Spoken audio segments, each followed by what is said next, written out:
Are you looking for a fast and efficient way to become a completely garbage human being who contributes nothing of value to society? Hi, I'm Jimmy Robbins, and this is the Piece of Shit Academy. Now, the Piece of Shit Academy was founded with one motto in mind, and that motto is, what do you mean my actions have consequences? That's not fair! And with famous alumni such as Keemstar and Jake Paul, I think you know you're in good hands now. Now, this week's lesson is going to cover perhaps my favorite way of being a total piece of shit without ever leaving your own home.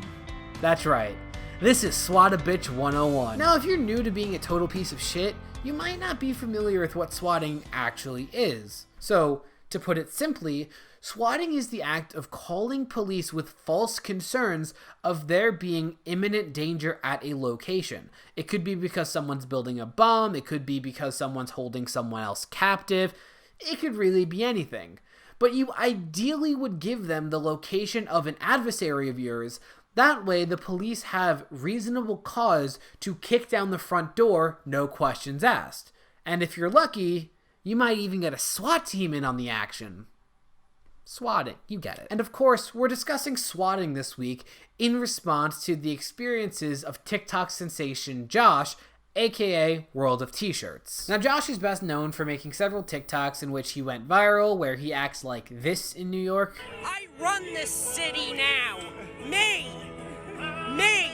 This is my city.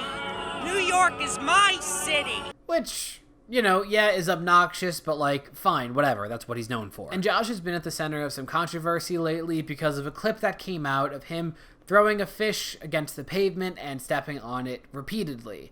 Yeah, I mean, reasonably, this video upset a lot of people. And before I get to the swatting and everything else like that, there's one thing I want to make absolutely clear. There's a lot of speculation online about whether or not Josh is neurodivergent. People throw around things like being a psychopath, like having autism.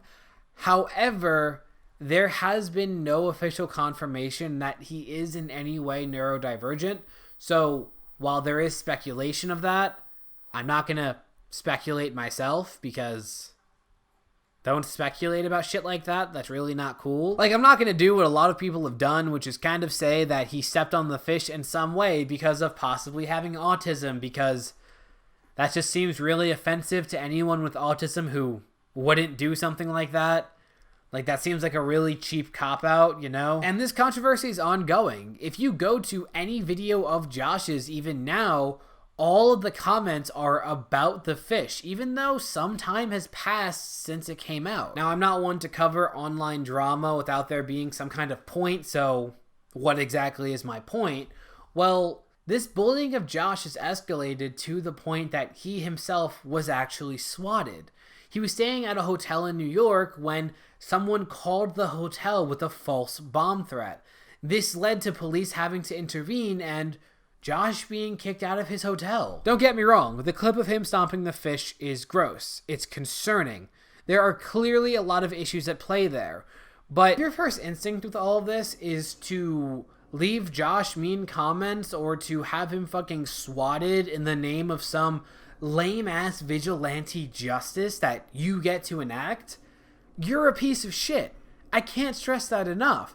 If you absolutely feel like you have to intervene with the fact that he did something wrong, how about you use that energy to encourage him to go to therapy or seek some kind of preventional intervention? If he doesn't understand what he did wrong, why are you focused on punishing him as opposed to making him realize why he's wrong? Like, isn't that a really big criticism about the US justice system, that it focuses on punishing criminals and not rehabilitating them? Maybe you should apply that criticism to this situation, you know? Like, so many people are just bullying this kid online while speculating that he's neurodivergent. So let's say that you're hypothetically right and he has autism. Do you know what happens to a lot of autistic people when they face bullying like this? Yeah. So what's your goal? Is your goal to actually make him look inward and seek improvement for himself? Or is your goal to make a fucking kid kill himself? And what do you know? As of recording this, he hasn't posted a video in 2 days, already leaving to comments speculating that something happened. And swatting, the main thing I'm talking about, isn't just affecting Josh, it's affecting so many public figures, particularly online personalities. Like, yeah, celebrities like Snoop Dogg have dealt with this sort of thing. Yeah. But a lot of online personalities engage with their fan bases much more closely and often take much more controversial stances as their opinions often become content. That's why you have a whole genre of content called commentary. It's literally providing your opinion on something. And for me, the most famous example I could think of is how much this happened to Ethan and Gila Klein of h3h3 Productions. They were swatted so much that they eventually had to move, and there is a video of Ethan being swatted live on his podcast. Look at his reaction. Or toxicity or some. Hello? Hello? Hello? Yes.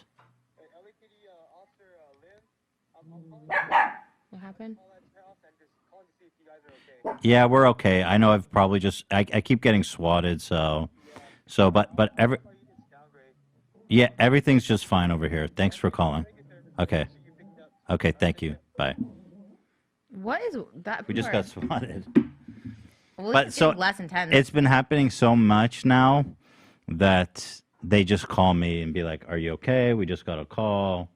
Because then if I don't answer, they have to come. You're so nonchalant about it. You're like, yeah, we're fine. Well, I'm just trying to be calm about it, Yeah. but yeah, obviously it's annoying. And the two big takeaways from that clip are, one, he's been swatted enough times that when the police calls him and says that they received a call basically telling them to kick in his front door, he's that nonchalant about it. Like, yeah, he's clearly pissed underneath, but he's able to keep his composure in a way he shouldn't have to. And two, he's been swatted enough times that he's on a list with the local law enforcement that says that if there is a report of an emergency at his location, they have to call him and check that there's actually an emergency. That is so fucked up. Like, how much of a piece of shit do you have to be to swat anyone, let alone a household with a child? And for the record, I'm not just applying this to people that I like or feel bad for. I'm applying this to everyone. Like, for example, Keemstar. Keemstar is a major piece of shit. No denying it. He's doxed people before, which is like when you publicize their private information, and doxing people, fun fact, leads to them getting swatted. We need this dude's address. We need to drop his address. Swatted so You're- You can hear someone on the stream saying, swatted so You're- People need to know where this dude lives. Now I'm gonna get swatted. Look at them all there. They're fucking everywhere. And even with that, I still think you're a piece of shit if you swat Keemstar. People have died from this consistently over the past few years. And in the case of Ethan Klein that I just mentioned, someone who kept repeatedly swatting him eventually ended up being arrested and will do years of time for that. So if you don't care about just not being a piece of shit, you could also get in a world of trouble for it. It can ruin your life trying to do this. When police kick in a front door, that inherently runs the risk of someone dying. In fact, that's kind of how Breonna Taylor died. Don't get me wrong, I'm not trying to make light of her death in order to prove a point, and off the bat, she didn't die as a result of swatting, she died as a result of police incompetence. However, that's the most public example I could think of the police breaking down the door of a completely innocent person and killing someone who is minding their own business and doing absolutely nothing wrong. The same exact outcome can happen to the people that you swat online. There's absolutely no excuse for it whatsoever. And so most of the people who watch me tend to be adults, and particularly, thoughtful adults that I don't think that would do this shit. So why am I going into so much detail about this? Because a lot of people don't realize this is a very real problem. Hell, here's a list of people who have been victims of swatting firsthand.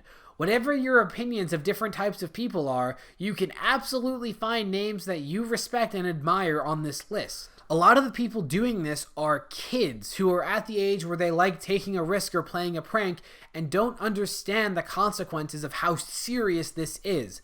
Someone literally died over a game of Call of Duty because of this, And that person wasn't even playing Call of Duty. That's how stupid this is. That's right, because two people argued while playing Call of Duty. One of them threatened to SWAT the other. That person responded by giving a fake address, and an innocent person who had never met either of the two people died. And both of the people involved in this, both the person who called law enforcement and the person who gave the fake address, ended up facing criminal charges. Oh, I'm sorry, it's two people who actually made the call because, you know, a piece of shit tends to not have a spine, you know? Really, the point I'm trying to make with this video is that if you have any siblings or kids who are at that age where they have more unrestricted access to the internet, I really do think this is worth just a brief conversation with them. I'm not saying sit down with them for an hour and give them, like, a talk. I'm saying, like, even just mentioning it as if you're casually discussing the news and get it in their head that doing this has a serious consequence. That's enough. And most importantly, I hope you've been satisfied with this week's lesson at the Piece of Shit Academy. If there are any questions about the syllabus, you're more than welcome to email me, and I will get back to you as soon as I can. And remember, be sure to use what I'm teaching you in your everyday life if you want to be a total piece of shit. And I mean, FBI, open up! Alright, some might call that karma, but I just call it another satisfied customer. Gotta go. Bye! Hey, thanks for watching. Feel free to like, comment, and subscribe. It actually really helps me out a lot. I make comedic commentary videos of the informative and satirical variety every Friday. And if you're not convinced yet, you can check out some more recommendations above. Alright, well, thanks again. Bye!